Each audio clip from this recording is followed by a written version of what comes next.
Assalamualaikum warahmatullahi wabarakatuh. Bismillah walhamdulillah wassalatu wassalamu ala rasulillah Sayyidina wa maulana Muhammad bin Abdullah wa ala alihi wa sahbihi wa man walah. Rabbi israh li sadri wa yassir li amri wa halul 'uqdatam min lisani yafqahu qawli. Subhanaka la ilma lana illa ma 'allamtana innaka antal alimul hakim. Amma ba'du. Hadirin Jam'iyah Musalla Jam'iyah Tahlil Ar-Rahmah yang dirahmati Allah Subhanahu wa taala. Syukur alhamdulillah di malam hari ini Allah Subhanahu wa taala masih mentakdir kita dalam keadaan sehat walafiat sehingga kita berkumpul dalam acara rutin kita, yaitu membaca Yasin dan tahlil. Dan setelah daripada pembacaan Yasin dan tahlil diadakan kajian, yaitu pembacaan hadis Nabi Muhammad SAW. Semoga bacaan Yasin dan tahlil tersebut sampai kepada orang tua kita yang telah mendahului kita, menjadikan sebab kuburan mereka dijadikan kuburan daripada kebun surga, diampuni semua dosanya oleh Allah Subhanahu wa taala, lebih-lebih daripada keluarga Bapak Kristian. Hadirin yang dirahmati Allah Subhanahu wa taala, kata Pak Sodik tadi, beliaunya pernah sedikit sakit. Usum panjene. Banyak yang sakit. Cuman saya ingat satu cerita, Al-Habib Ahmad bin Abdurrahman As-Sekaf, ayahanda daripada Al-Habib Abdul Qadir Jiddah, wali kutub. Ayahnya pernah menyatakan bahwasannya apabila kita menghadiri daripada majelis, lebih-lebih di situ majelis ilmu, ketika kita sakit jangan sampai tak masuk. Niatkan masuknya kita untuk menjadi obat, maka insya Allah kesembuhan akan datang dari Allah Subhanahu wa taala. Oleh karena itu sebenarnya saya sendiri juga greges mulai rong dino wingi, karena tidak enak awak juga. Kenapa? Rotok kepikiran juga saya. Dua orang yang saya kenal dengan baik mendahului saya, usianya masih muda-muda. Yang pertama kakak ipar saya, yang kedua minduan saya, bareng mondoknya dulu. Diantar sama guru saya itu bareng. Aslinya 4 orang, cuman yang 2 keluar duluan, dalam arti tidak kerasan. Yang 2 tinggal saya sama minduan tadi itu. Terus sampai pada akhirnya ditugas sampai ke Malaysia, sampai jadi ustadz. Kemarin meninggal, masih belum 7 harinya sekarang. Oleh karena itu saya, ya Allah, ternyata usia itu benar, tidak ada yang tahu. Kalau hitung-hitungannya gampang, tapi kadang juga berhenti dari hitungan. Kenapa? Karena sudah diambil oleh Allah Subhanahu wa taala. Oleh karena itu semua daripada kita yang sakit semoga diberi kesembuhan oleh Allah Subhanahu wa taala, sehat walafiat. Dan andai kata sudah harus menghadap kepada Allah Subhanahu wa taala, permintaan kita adalah kita dimeninggalkan dalam keadaan husnul khatimah. Amin amin ya rabbal alamin. Hadirin yang dirahmati Allah Subhanahu wa taala, melanjutkan kajian bacaan hadisnya, kebetulan kita sampai di urutan ke-25. Kitab hadis yang ditulis oleh Sayyidil Habib Umar dengan nama Mukhtarul Hadis Syarif, urutan yang ke-25 berbunyi qala Rasulullah sallallahu alaihi wa alihi wa sahbihi wasallam, raq'atul fajri khairun minad dunya wa ma fiha. Rawahu Muslim wa Tirmidzi wan Nasa'i. Rasulullah sallallahu alaihi wasallam bersabda, 2 rakaat fajar. Kata para ulama ini banyak versi, ada yang menyatakan 2 rakaat fajar itu adalah sholat sunnah fajar, tapi ada yang menyatakan itu adalah sholat subuhnya. Tapi banyak ulama yang mengartikan itu adalah sholat sunnahnya. Kata Nabi Muhammad SAW, 2 rakaat sholat fajar itu lebih baik daripada dunia dan seisinya. Dunia seisinya ini bila dibandingkan dengan 2 rakaat fajar, kata para ulama masih lebih mendingan 2 rakaat fajar. Kenapa? Di sini kata Al-Imam Waliullah Ad-Dahlawi, beliau menyatakan dalam kitab Hujjatul Balighah bahwasannya 2 rakaat fajar itu lebih baik karena apa? Dunia akan hancur. Tapi pahala daripada mengerjakan 2 rakaat sholat fajar akan kekal. Artinya akan tetap didapat besok di akhirat. Dunia yang kita punya di akhirat tak ada. Tapi pahala yang kita dapat ketika hidup di dunia itu akan tetap. Kemudian kata para ulama, nikmatnya dunia semuanya, kebanyakan itu nikmatnya dunia didapat dari sesuatu yang capek. Saya beri contoh satu. Orang bisa punya rumah megah, tingkat seumpama, bagus, indah, itu hasil daripada capek. Kenapa? Kerja dulu. Setelah banyak uang, baru dia bisa bangun. Saya nggak punya uang, nggak bangun-bangun. Semuanya, apapun yang ada nikmat di dunia itu biasanya didapat karena capek. Bahkan kata sebagian daripada penerjemah yang rotok ekstrim, anak loh didapat dari hasil capek, jadi degono. Yang punya anak, yang kita senangi anak itu didapat dari hasil capek. Lah, itu dijelaskan malahan ya. Kemudian di sini tadi Nabi Muhammad SAW menyatakan 2 rakaat fajar itu lebih baik daripada dunia dan isinya. Kata para ulama, rakaat fajar itu mempunyai 10 nama. Ya apa terus? Mergane kalau kita sholat sunat al-fajri apa qobliyah subhi dari kono. Kadang ada yang nanya. Di sini dikatakan dalam niat melakukan 2 rakaat fajar itu diantaranya 1, usolli sunat al-fajri boleh, atau usolli rakaatayil fajri boleh, atau usolli sunat subhi boleh. Saya niat sunnah subuh, artinya sunnah sebelum subuh, atau qobliyah subhi, terserah. Rakaatayil subhi juga boleh, atau dengan nama sunat al-ghadah atau rakaatayil ghadah, sunnat al-bardi atau rakaatayil fardi, atau bahkan yang ke-9 dan yang ke-10 usolli sunnat al-wusta atau usolli rakaatayil wusta boleh. Ada 10 nama. Semuanya itu adalah 1. 10 nama ini itu tergolong 2 rakaat sebelum subuh. Pahalanya lebih baik daripada dunia seisinya. Oleh karena itu Al-Imam Murtadha Zabidi dalam kitab Ithab Syaratil Muttaqin, beliau mengartikan 2 rakaat fajar itu lebih baik daripada dunia seisinya. Artinya adalah kenikmatan pahalanya itu jauh lebih baik daripada kenikmatan yang ada di dunia. Saking pentingnya sholat 2 rakaat ini, sampai-sampai ada satu riwayat dari Sayyidatuna Aisyah radhiyallahu anha, bahwasannya beliau menyatakan, ma ra'aitu Rasulullah sallallahu alaihi wasallam fin nawafili asadda mimma asadda muahadatan minhu ala rakaataini qabla al-fajri. Kata Siti Aisyah, aku belum pernah melihat Rasul sallallahu alaihi wasallam itu sangat peduli, melebihi pedulinya daripada 2 rakaat sebelum subuh. Artinya apa? Benar-benar Nabi belum pernah meninggalkan itu sholat qobliyah subuh. Kenapa? Pahalanya kelak kekal ada di akhirat. Dalam sholat sunnah rakaat al-fajri tersebut itu bisa hilang waktunya kapan? Lah ini yang perlu digarisbawahi. Hilangnya waktu qobliyatus subuh atau rakaat al-fajri itu dengan hilangnya waktu subuh. Kapan hilangnya waktu subuh? Ketika matahari sudah terbit. Ya, tulu'us syams. Ya, tulu'us syams itu baru hilang. Cuman sunnah sholat qobliyah itu dikerjakan sebelum sholat subuh.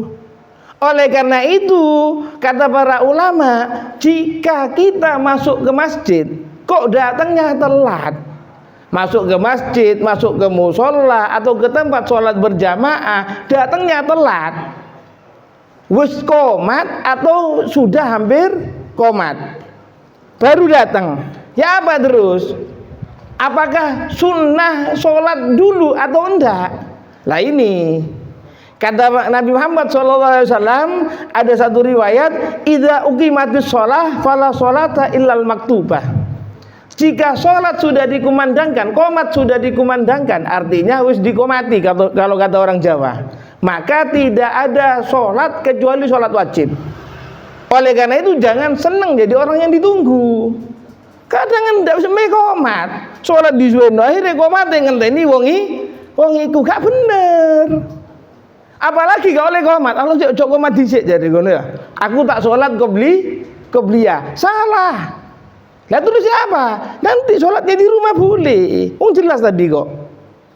Waktu qobliyah subuh atau rakaat fajri itu hilangnya waktunya itu dengan hilangnya waktu subuh. Loh saya apa terus istiqomahnya saya ini sholatnya itu qobliyah fajr itu mesti sebelum sholat subuh. Kalau nanti sholatnya setelah sholat subuh lah gak istiqomah. Lah mang sadurunge subuh nang ndi? Kan gitu pertanyaannya. Sebelum subuh kemana? Oleh karena itu bangun sebelum subuh. Ulama dulu itu memang kalau tidak bisa menggunakan waktu semuanya untuk beribadah kepada Allah Subhanahu wa taala, minimal 4 waktu. Jangan disia-siakan. Sebelum subuh sama setelah subuh. Sebelum maghrib sama setelah maghrib. Ini yang harus dijaga. Nah terus siapa? Dengan cara apa? Wirid-wiridnya saja ini lengkap. Cuman kemarin saya baca itu lupa nama kitabnya. Ada di situ. Yang penting jangan digunakan untuk maksiat. Mau dibuat baca Al-Qur'an, mau dibuat baca wirid, mau dibuat baca kitab terserah. Yang penting yang bernuansa ibadah itu yang paling bagus. Waktunya digunakan untuk ibadah. 4 waktu itu harus dijaga. Nah, di sini dikatakan sholat sunnah rakaat al-fajri, sunnahnya itu ojo lama-lama. Artinya jangan panjang-panjang suratnya. Sunnahnya di takhfif, diringankan. Baca apa terus? Baca Al-Ghafirun sama Al-Ikhlas boleh. Atau akhir Al-Baqarah sama akhir apa setelah Baqarah? Itu ya, akhirnya saja. Atau yang saya dengar dulu dan saya pernah baca, cuman lupa deh kitabnya. Saya pernah dengar dari Habib Salim bin Abdullah bin Umar Rasyadiri. Beliau tuh pernah menyampaikan man qara'a bi alam amina min alam. Barang siapa yang dalam sholat sunnah fajr itu membaca alam nasroh rakaat pertama, rakaat kedua alam taro, amina min alam, maka dia akan selamat dari gangguan atau sesuatu yang menyakitkan. Makanya saya mulai dengar itu tak pernah saya tinggalkan. Wis mau ikut enak, lumayan. Gak batito daripada akhir Baqarah atau yang lainnya terlalu panjang. Sehingga apa? Baca itu alam nasroh sama alam taro, itu rakaat kedua. Kemudian dianjurkan untuk tidur miring sebelum qomat, sebelum sholat subuh. Jadi setelah sholat qobliyatul subuh tadi itu, setelah sholat fajar tadi itu sunnah untuk tidur miring, seperti mayit ketika diletakkan ada di liang lahat. Itu tujuannya apa? Di antara hikmahnya kata para ulama, yaitu untuk mengingatkan kepada kita tentang tidurnya kita nanti ada di kuburan, sehingga kita hidup di atas dunia tidak memforsil untuk selalu mencari dunia, melainkan menyiapkan diri untuk mempunyai amal soleh. Itu otak turu miring. Makanya saya dengar dari mertua dulu sih, ada ibu mertua itu, suaminya itu bapak mertua itu setiap daripada setelah sholat qobliyatus subuh mesti di amben itu, yang pernah ke rumah insya Allah tahu. Amben itu mesti di situ digunakan miring, tidur di situ. Kalau bacaannya banyak sebenarnya. Ya, ada yang disunahkan baca Allahumma robba Jibril wa Mikail wa Israfil terus. Ada yang lagi menyatakan Allahumma bihaqil hasan wa akhi terus tawa. Kemudian dianjurkan untuk baca subhanallah bihamdihi subhanallahil adzim astaghfirullah di antaranya. Kalau diringkas itu ping piro? Ping 100. Karena ada riwayat barang siapa yang membaca bacaan tersebut subhanallah bihamdihi subhanallahil adzim astaghfirullah itu ping 100, insyaallah rezekinya akan lancar. Makanya saya lihat urusan rezeki, urusan gak loro tak woco terus. Ya. Alam Nasroh saya baca, Alam Taroyi tak baca. Kemudian subhanallah alladzi maghfirah gak tahu luput. Apa oh dek dunya butuh dunya. Cek lancar rezeki ini, rezeki itu butuh. Karena rezeki itu tidak harus berupa uang. Rezeki itu tidak harus berupa materi. Diberi anak nurut itu ya rezeki. Diberi istri nurut itu ya rezeki. Diberi anak pintar paham itu ya rezeki dan lain sebagainya. Oleh karena itu jangan dianggap rezeki itu yang mlebu nang ATM itu. Enggak. Engko ATM kuandel di sini anake ruwet. Istri ini ruwet. Rezeki itu. Ya tambah ruwet bisa uripe. Kalau anaknya ruwet, istrinya ruwet, ya tambah ruwet. Oleh karena itu diusahakan. Apalagi yang sudah di atas 60, dianjurkan untuk banyak-banyak membaca bacaan yang memang ada perintahnya dari Nabi Muhammad SAW. Hadirin yang dirahmati Allah Subhanahu wa taala, dalam masalah sholatul fajr ini memang perlu sekali untuk kita perhatian, sehingga di sini dikatakan bisa kita ambil pelajaran dari hadis ini bahwasannya fadlu sunnatil fajri al-qabliyah wa annaha a'dham minad dunya wa ma fiha. Hadis ini menjelaskan bahwasannya keutamaan sunnatul fajr yang sebelum salat subuh itu pahalanya lebih besar daripada dunia dan seisinya.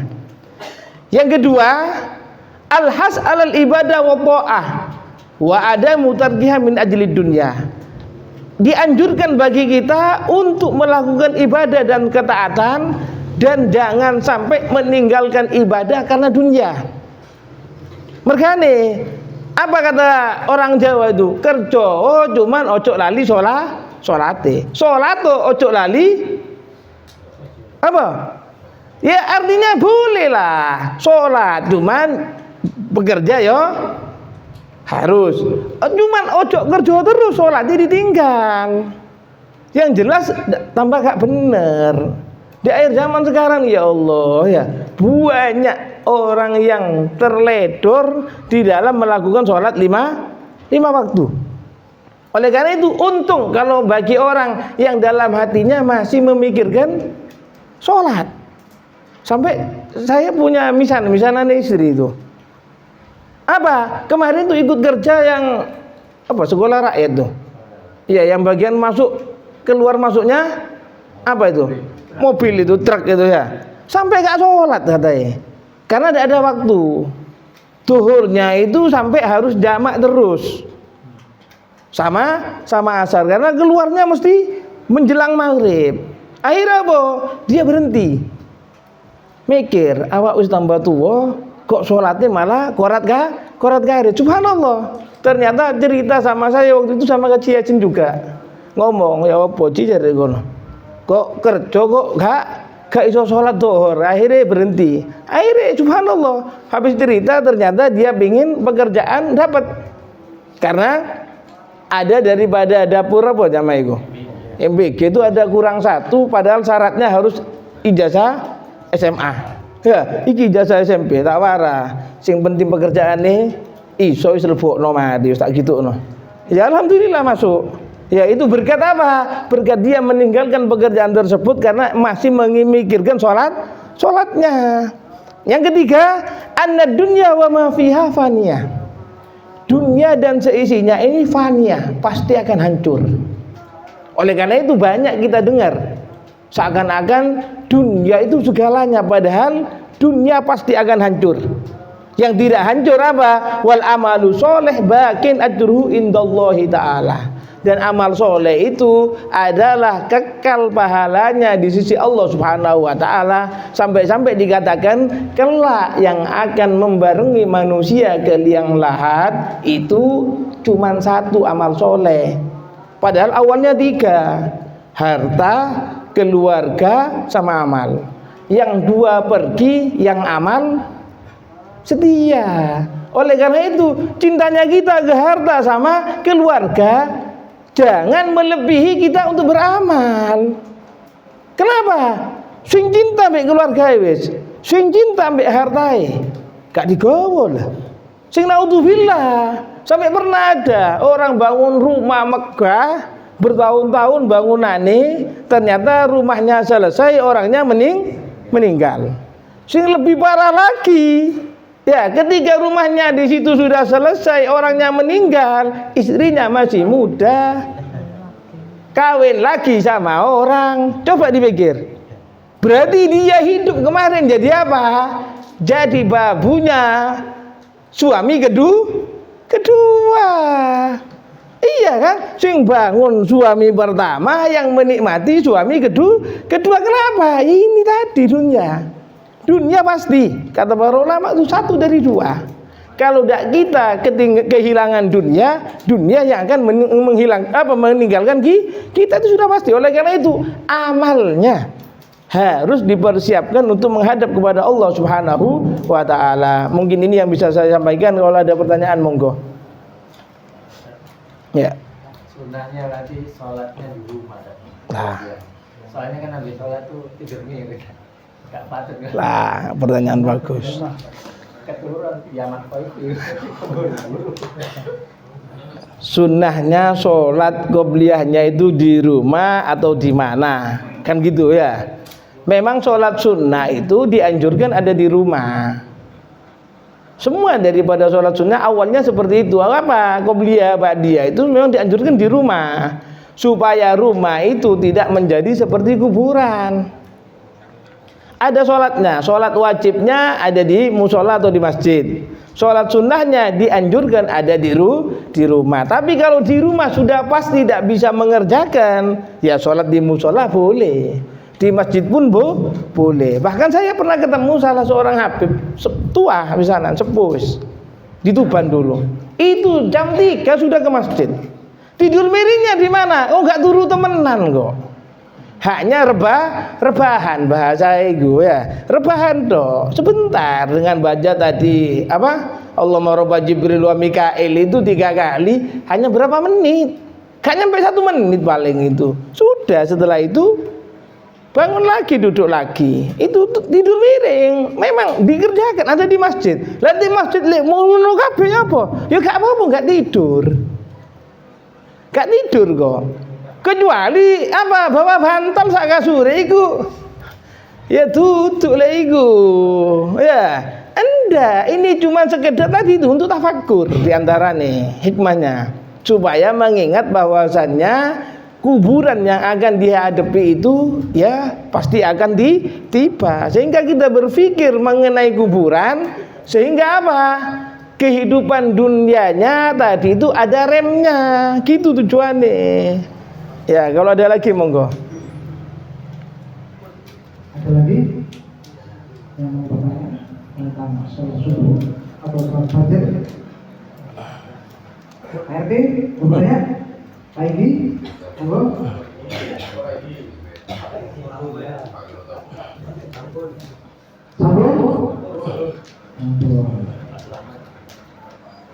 Oke, saya mau bertanya. Ini manusia itu kan kadang kerjaannya full, kadang nyantai, kadang kursinya capek. Ya.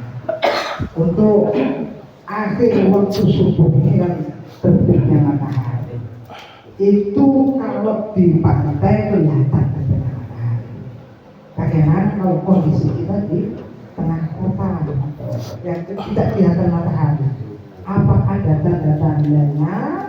Atau ada ditentukan waktunya usia tanam dan tidak tepat?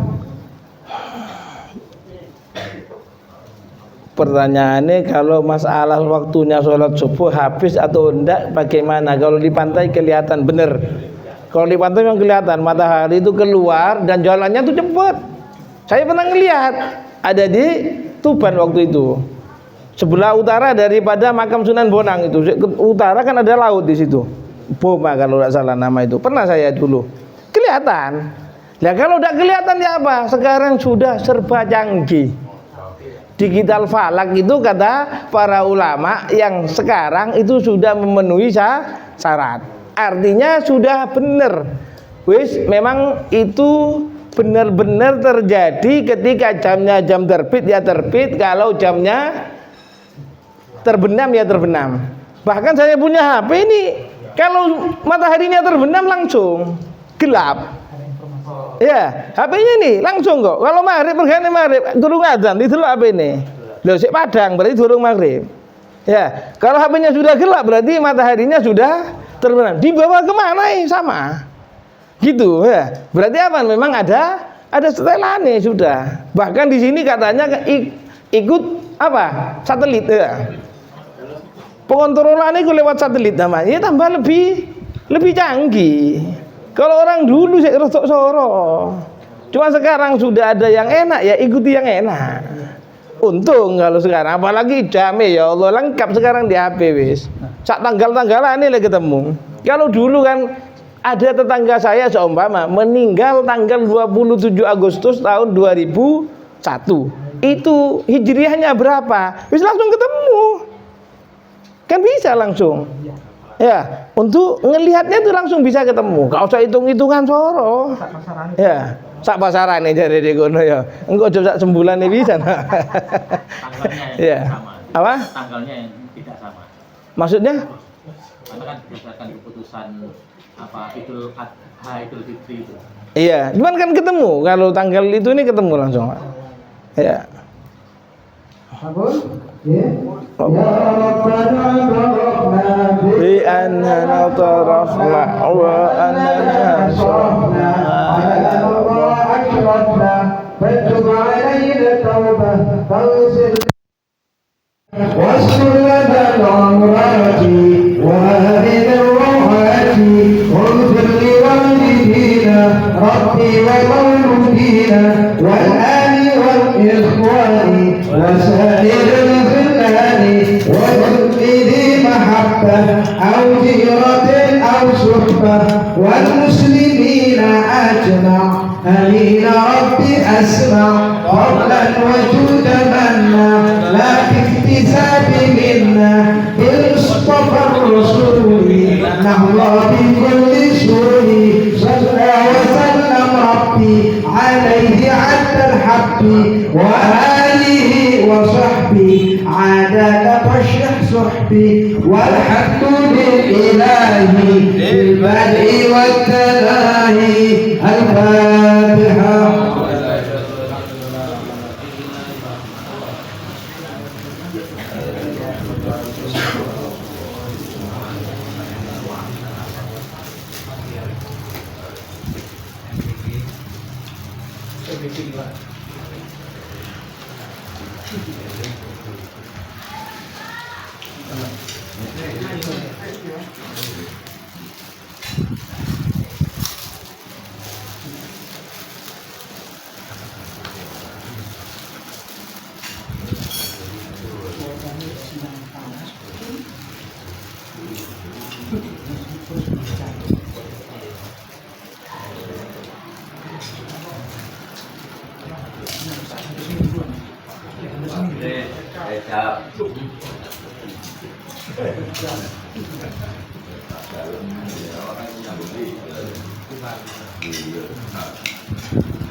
Berarti nggak bareng sama yang satu nih tadi nih. Cuma apa ya? Kalau ya Power Ranger.